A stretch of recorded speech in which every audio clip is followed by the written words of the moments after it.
to Explore Electronics Plus. In this video, let us see design and verification of APB protocol. In my previous video of APB protocol, that is Advanced Peripheral Bus Read-Write Transactions, with and without wait states, I have explained. So in this video, we have discussed all the signals corresponds to APB and different states and how actually that APB is going to shift from one state to other state in the transfer, and also the timing diagram for write transfer as well as for read transfer. And if you look at the APB signals quickly, it has a clock signal P clock and P reset N, that is reset signal. Here N indicating active low signal. And also it is an asynchronous reset.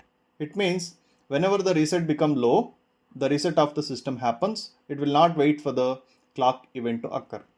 And then we have address signal, data signals, and it will support up to 32 bits. Then we have a P select to select the slave. At a time, one transfer can happen in between one master and one slave. Suppose if multiple slaves are there, to select those, we need to have P select with a number 1, 2, 3 like that. But in APB protocol, it will support only one slave to one master communication. Then we have P enable signal. This P enable signal indicating that start of the transfer, and P write indicating the write transaction. If P write go low, that is read transfer. Then P ready and P slave error are the slave signals. P ready indicating the slave is ready for the transaction, and P slave error indicating the transfer is failure or the failure of the transaction, we can say. These are the signals corresponds to APB. Now if it comes to the states of APB, here we have idle phase, setup phase and access phase. The APB transaction will occur in 3 states. Idle indicating there is no transfer occurs when P select is equal to 0. When the master is selected the slave, P select becomes 1, it will wait for the P enable to go high. Means P enable will go high in the next subsequent cycle. At that state, the system will be in setup state. When P enable is also 1, depending on the control signals given by the master, the transfer is going to happen. So here the indication of timing diagram for write as well as read transfer shown. Now let us go to our design code and let's see how actually this APB can be designed. And before going to that, here I am considering for the discussion APB memory as a slave. Here we need to design the memory with APB signals that will be act as a slave, and all the controlling of this slave will be with the test bench. Means test bench will be act as a master. This master will give all the control signals of APB to the slave, and since it is a memory, read write access will be decided by the master, and master requests the data from the memory and also it will write into the memory. So let us see the design part of APB slave first. This is my design code where I have taken module APB underscore memory is the name of my APB slave, and here is the input and output variables. And all those are declared with the input keyword, that is inputs of APB slave, and these are the outputs of APB slave, where clock, reset, P address, P select, P enable, P write as well as PW data are the input signals, and slave outputs are P ready. It means whenever the slave is ready for the transfer, it is indicated by P ready signal asserting P ready high, and P slave error, that is PSLV-ERR, indicating the transfer is incomplete or the failure of the transfer. So that's why these two are the output signals to the slave.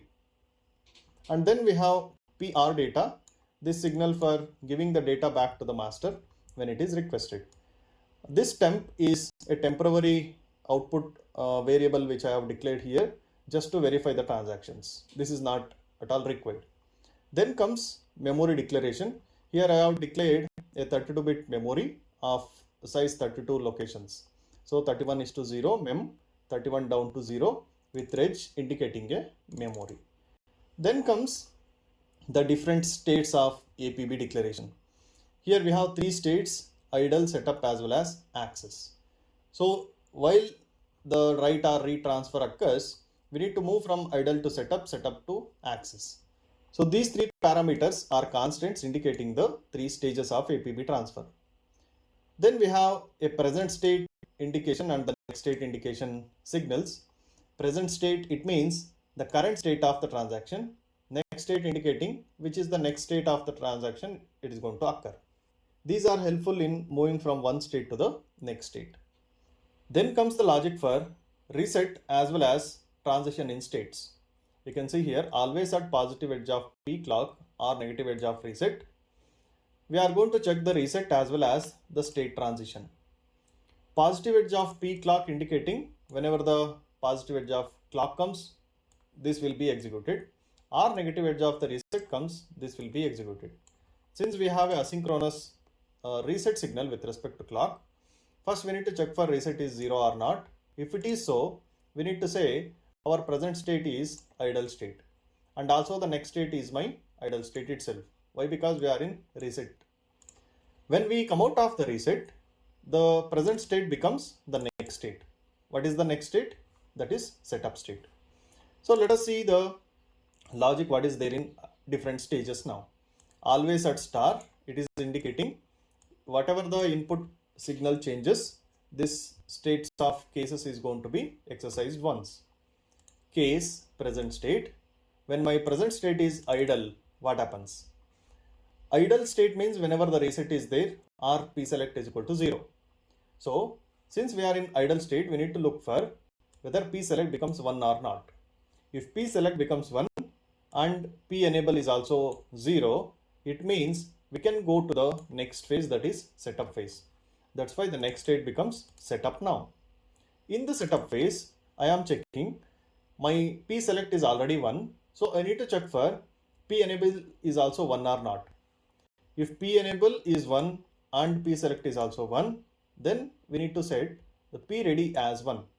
P ready indicating the slave is ready for the transfer. So P enable is going to be 1 in the subsequent cycle of the transfer once the P select becomes 1. That's why when P enable is 1, it says the master is enabled the transaction. So slave should be ready. That's why P ready is equal to 1 here. Once the setup phase signals are get completed, we need to move to the next phase, that is access phase. Suppose if P enable is not 1, we need to go back to the idle phase. That is the logic I have used over here. But let us consider the P enable as 1 and also P select is 1. Then we need to move to the access phase.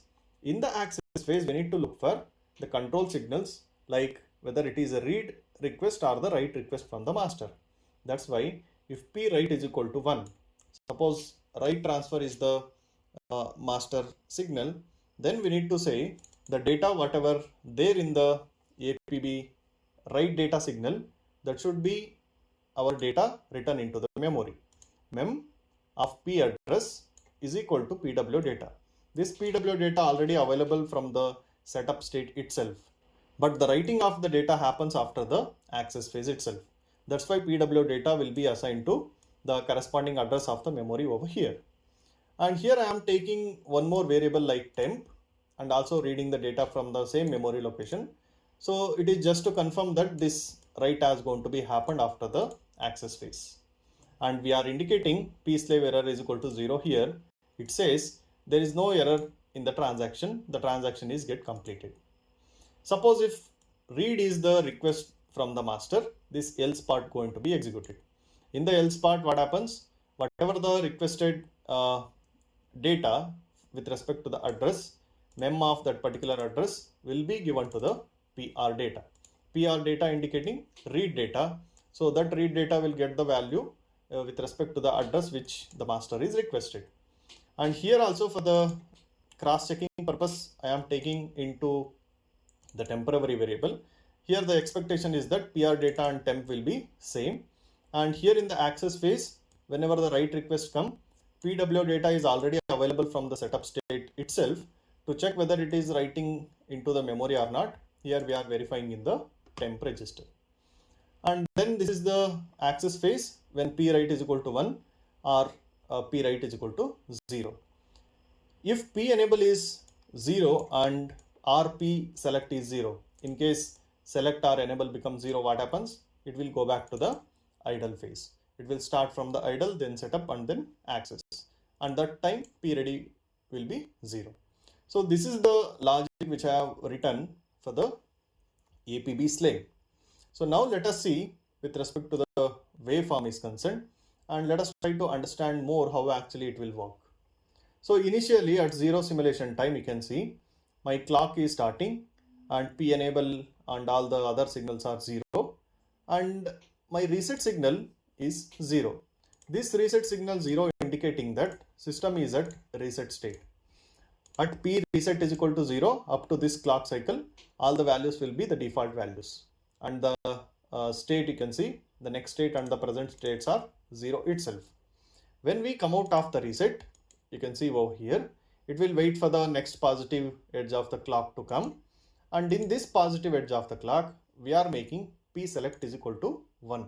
This is the moving from idle state to setup state. This is the setup state of transfer now. And in the subsequent cycle, you can see P enable is going 1. This P enable 1 indicating we are in the access phase. This is idle phase, this is setup phase, and now P enable is 1 as well as P select is 1. This is the access phase. At this stage, I am making P ready is equal to 1. This is my output of my slave. This indicating the master that the transfer is going to be started. And you can see PW data which is available from here itself. It means from the setup state itself, and also the address is available from the setup state itself. And this data will be written over 0001 location. And you can see over here, this temp is the variable which I am using to check whether the data same data is written over the memory or not. So I am just reading the memory location from the temp register. So I am getting the same value as 0008. That means the writing into the memory will happen after the completion of that particular transfer. Now you can see the read transfer. When this P write signal becomes 0 over here, you can see P select signal is 1, P write signal is 0, and the next cycle P enable becomes 1 over here. This is P enable 1. At that time P ready is 1, it is indicating slave is ready for the transfer. In the next cycle, PR data will be giving the data to the master. In this particular location 001, we will be having 0008 over here written previously, and that data will be given to the master back. You can see over temp register will be having the same data which is available in the memory. This is about the design of APB slave, APB memory, and I have written the test bench for this. Let us discuss that test bench in the next video. Thank you.